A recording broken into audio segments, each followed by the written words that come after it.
Akwaba kese bi on the ba Adom TV so Adom TV so bedwendwumadi so dia we can see holidays edition 8 meja no ho sena niama Asia kwa journey of 1,000 kilometers begins with the very first step yen sha CFM EPL matches Saudi no so betua sapiem nyame adoma Fulham ne Watford for be shesa Campbell Leton sadia fe AFC Bournemouth na fe Cardiff City beton sadia fe Manchester City na fe Crystal Palace ni Newcastle United ya boss Leicester City eton sadia fe Huddersfield Town Liverpool beton sadia fe Southampton na fe Manchester United Wolverhampton for Eddie apem so e wasena hihye no si akọ ewo dwumadi a wo so egusu edi ne emu na wo se na niama esi ekọ hihye no so betua sapiem Britain hope for eton said after Tottenham Hotspur no de akensi na tia pemso nyame adoma kwese da West Ham United beton said after Chelsea na fe Arsenal ene Everton for so de akensi na tia sapem so we eye EPL matches Saudi no so betua sa to dwana ho sunsuan so ana yedi ejaw na wo se na niama ebesi akọ edi amasan hihye eno so 18 apem ne enko Spanish La Liga na fe hwese na hihye ne AC ekọ no ma nyame adoma ne Huesca ton said after Real Sociedad na the apem so memeda Real Vallecano beton said after Deportivo Aves Celta de Vigo ne Real Valladolid for the against the apem so Ayaba ne Leganes be she say kan Getafe ton said after Atletico Madrid na for Real Madrid and Espanyol for the against na boss so question the Levante and Sevilla for the against the betin san boss na for Villarreal and Valencia the boss Real Betis ton said after Atletico Club na for Barcelona wo and Girona and the against the betin aboso e dwumedia and also EBPM e Spain e Monten so yentwa ni emfanchire Ghana mem hadia na se FIFA for ranking and pimpi no mutima sande banane ranking 18 to fem na se Ghana ba bi eda no ye move from 45th place so akopiem 51st position na rest na nema ACL kwa September bosunum nema anko ye mfama Ghana especially say your last game Ghana boy no ye ne Kenya for na dia kensi ne tempem so Kenya for twa kaba kwa ye ntimi ensima da braka rest na shan ACL kwa na se we ene nam so ma ne Ghana ya drop sa ranking mu she no so ma me say oba African ranking mu dia first Tunisia but we see afena nyina no with that 23rd position after Senegal at that 25th we are self number second in Africa and after Congo DR for the third also Africa but 40th in the world and after 45th Morocco now so with the fourth Africa Nigeria for the fifth also at that 48th position in the world now after Cameroon for the 50th also at the 6th position Africa 7th no my Ghana and so over Africa but at the 51st position world and after so Burkina Faso the 56th position and after 8th Africa and after Mali for at the 63rd position but almost at the 9th Africa na for Egypt for almost a cabo bopa na kasa ekosropano almost at the 10th Africa but almost at the 64th we are see after 90 we FIFA rankings na hihye no AC Echo Edema teams no yakom world ranking media hye so myself Belgium for and assist your regional kunkom the first position log na so na France for the second or man for beka NFL World Cup team saba na we na nwada Russia no Brazil for at the third position Croatia for at the fourth Uruguay for the fifth England at the sixth position seventh no Portugal na Switzerland for the 8th Spain for at the 9th and after Denmark for and so at the 10th position in the world into wemu and the powerhouses of air football in the world one so send niama AC Echo so ediamo dwumedia one so egusu edi yenko African Women Championship akensi kese Ghana ya kantam edi nsia to PFA Giants nyame adoma AGSS so na hye no so ma say 2018 and asaj me de kese betua saba so enra and ekoba nse organizing committee no wo inaugurate wo akra officer wo gidi pass na betua boa ema niama etia ko edi amam oge kwani chiwensa niama AC Echo so na chairperson ebe Mame Elizabeth Saki ono ebe chairperson na face so fire kokko enso ye vice chairperson wo search medinu and afi chief superintendent Kwesi Ofori member and a Prince Pambo member na afi Portia Tegu member Grace Champion enso member na afi Ivy Asamoah and afi Prince Obin and afi Emmanuel Cloté and Benjamin William Graham and Vivian Doblo womo and ohese na mesi koso metia sambo ma sanche so kono etia sakwe Vivian Doblo betimi ay secretary di amasa adwumeko a mo ehwedim se nyame adoma on the 17th of November and copying 1st of December 2018 no ye beje sajwede kese DSS so nkrampuni mantema any Cape Coast and apemfo to esi ose ye dey sa African Women Championship no ebetin apem so na honorable Frida Prempel no and a chairperson at the local organizing committee for the Alcon 2018 mami eden nkomo jemra from the side inauguration apem so week. Next is to also inaugurate our theme song or build the theme song, and next is also to showcase our website. Currently, the Black Queens are on the nationwide tour. They went to Kumasi, through Techima to Sunyani. They'll be going through to the 3 northern regions, then come back to Cape Coast. Then they will leave Ghana to prepare well ahead of the tournament.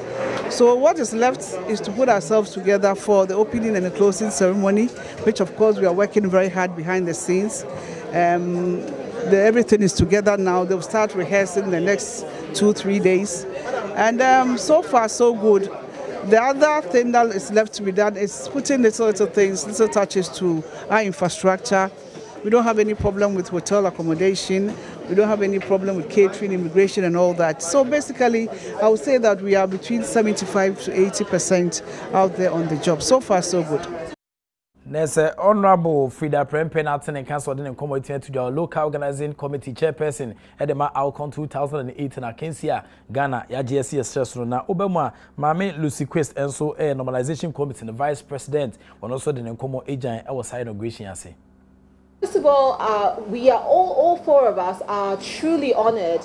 to take on this responsibility. It's no mean responsibility. It is a lot of work, but we're honored to be chosen as the people, really as the face of normalizing Ghana's football. But you and I all know that it will take hundreds of people for that to actually happen. Hundreds of brain power,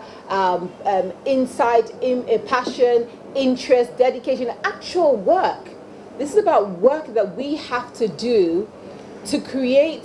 our own or reorganize our country's football into what we believe is possible. It's not about getting back to business as usual or restoration. It's about reformation. And that's what we're about. And I know that everybody here has a common interest to see that happen. So we have started work. And you'll be pleased to know that part of our plan is to come back and engage many people, also come back and engage and share our initial thoughts. So you can count on us for openness, transparency, and commitment to the goals and the objectives that are common to all of us. Lucy Quest and so a chairperson Edema a Jumekua, from say normalization committee no out and council didn't come 18 to you say who are sending photo started from Someboa and my son some create 18 and some quenra and a venue organizing a committee from Sevok and as a VOC or may no great 11 members are mujidi pass on the bit abojuma ediabua emaniama etian sakwe munkoma womo edi eja and senyamia doma mo paying for a bit and said in South Sona film sebia a bit in a pegana goodies on the Puma Sibre. You train in Fanchile Kumase Krobia asane kotoko akachen so dia na eze chairman Alidin ene George Amakon na oko ura Hebert kwabena ponsa mensa ne penso a offense the creative accountant papa yi ana no a obura eye Asempa Studios so de ne komo twensan jan efasena niama esi eko ewo Ghana goodie mu. Cannot continue to be run the way it's being run now. It should be run by an independent, professional body. What is it? Independent of the day-to-day running of the FA. It should be a professional. You can even outsource it to a company that will run it for the football association. But the football association running it with a subcommittee. This time you cannot continue like that. What do you say? The former system said and a subcommittee run by the PLB. That is not the way to. We should have a whole entity, professional entity, which will run the league and look at the commercial viabilities, marketing options, everything for the league to be properly run and be popular with Ghanaians. There will be transparency and everybody will be treated fairly under that scheme.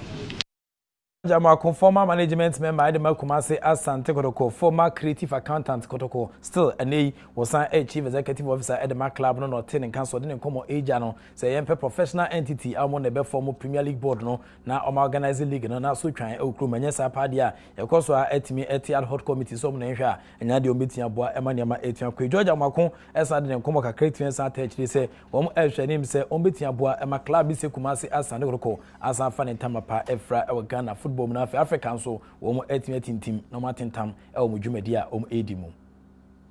development plan e be hinge on which key areas hinge on first the aspirations of the first team, the team itself, winning the league and going into Africa and winning Africa and staying on top of African football. That is an only key of our goals. We have to come back to the top of African football, as we used to be years ago. Now, the last time I read 60 rated African clubs.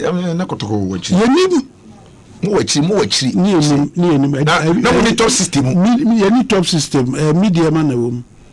Okay, because of our recent performance in Africa. But why should it be the case? We should quickly enter and get to the top where we belong. Then you have job to do. A lot. Oh, a lot, but with the support of the supporters and all well-meaning Kotoko people. We should be able to do it in the shortest possible time. There's a George Amakon, Chief Executive Officer of the Kumasi Krobia Asani say last time I was checking Africa or a club of ranking na go in him, but media mass sporting club for now omujinam say trying to almost him say with the support of the supporters and no betia boa emomjumedia omudino niama etimi akoyenti ejitai and omohwehwe e de afi omachitai fu betia boa ema niama akoyedi ama Kumasi Asani go we suna mijina na media nenso holidays edition of the sports no etimi session so mam say Moses Clinic and Diagnostic Center or Madama Omo Airboy Juma Pa 24-hour service in biti the amount 4D ultrasound full color picture on set make bitia boa negative X-ray for body pains mammogram for breast screening no for no ababi abetomu bi eposan say fiko ema niama itimi gina ye e de ma modern da say on sabe Campbell Moses Clinic and Diagnostic Center for sanso and a full laboratory investigation ehwe ontesum ojonso mo fifrem na afi bibia ho bia say ehwem ya no e be san hwehwem ye hu sena niama esi akoni apenpuma sebre e de amount general medicine afi dental care se pro how adwen e bitia boa osi be fita say switch dem up modern da say obekọ Moses Clinic and Diagnostic Center ya kache